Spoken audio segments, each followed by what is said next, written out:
దేశమున కుండినము అనే పట్టణం ఉంది.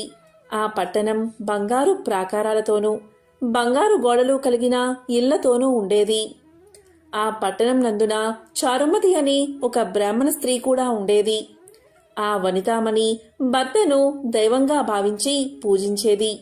రోజూ తెల్లవారుజామునే నిద్రలేచి స్నానం చేసి పూజాది కార్యక్రమాలు చేసి అత్తమామలకు అనేక సేవలు చేసి ఇంటి పనులు చేసుకుని మితంగా ప్రియంగా మాట్లాడుతూ అందరితోనూ సఖ్యంగా ఉండేది.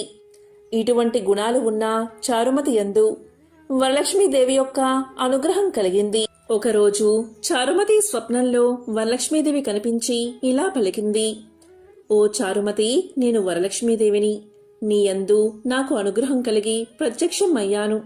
నీవు శ్రావణ శుక్లపక్ష పౌర్ణమి ముందు వచ్చి శుక్రవారం రోజున నన్ను పూజిస్తే నీకు నీ వారికి